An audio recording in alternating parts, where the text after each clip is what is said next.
আমরা এই মুহূর্তে রয়েছি দিনহাটার বিধায়ক উদয়ন গুহর বাড়িতে, যিনি এই মুহূর্তে বাড়িতে রয়েছেন।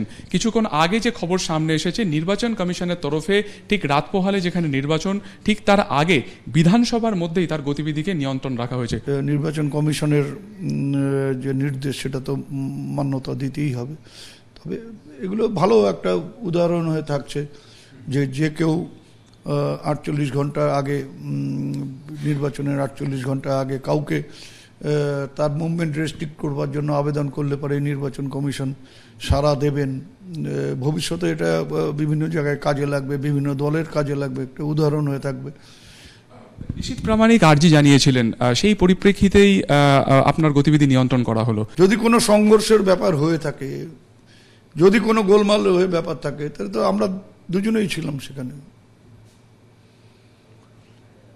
আমরা কমপ্লেন করেছি, ওরা কমপ্লেন করেছে, দুই পক্ষই কমপ্লেন করেছে। এই সবের ভিত্তিতে যদি এই আদেশনামা হয় তাহলে তো দুজনের ক্ষেত্রেই এটা হওয়া উচিত। তার সাথে সাথে আমাকে যদি বিধানসভার মধ্যে রেস্ট্রিক্ট করা হয়, ওকে তো ভেড়াগুড়িতে রেস্ট্রিক্ট করা উচিত। ওকে বাড়ির থেকে বেরোতে দেওয়া উচিত না, শুধু ভোটটা দেবে বাড়ি যাবে, এটা করা উচিত। কালও আমাদের কর্মীরা আক্রান্ত হয়েছে, ভেটাগুড়িতে গাড়ি ভাঙচুর করা হয়েছে, তীর ছোড়া হয়েছে। হয়তো নির্বাচন কমিশনের দৃষ্টিতে সেগুলো আসছে না, বা যাদের উচিত সেগুলোকে নির্বাচন কমিশনের কাছে তুলে ধরা, তারা হয়তো অজ্ঞাত কারণে সেটা তুলে ধরছে না।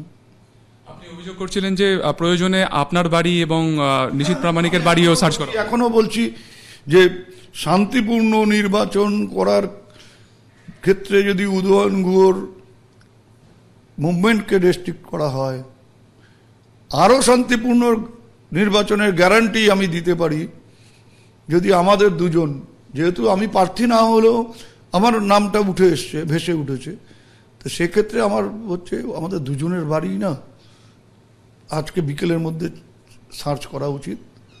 তাতে সেখানে কার বাড়িতে কত টাকা আছে, সেই টাকা সোর্স আছে কিনা, বা কোনো লাইসেন্স ছাড়া অস্ত্র আছে কিনা, বা কোনো সমাজ বিরোধী আমার বাড়িতে বা ওর বাড়িতে আশ্রয় নিয়ে আছে কিনা, বা রিসেন্ট এই নির্বাচন ঘোষণা হওয়ার পরে যাদের বিরুদ্ধে এফআইআর হয়েছে এবং জামিন অযোগ্য ধারায় যেগুলো হয়েছে, এফআইআর হয়েছে এবং সেগুলো পুলিশ রেকর্ড করেছে, তাদের যদি কাউকে পাওয়া যায়, আমার বাড়িতে পেলে আমাকে গ্রেপ্তার করা হোক, ওর বাড়িতে পেলে ওকে গ্রেপ্তার করা হোক।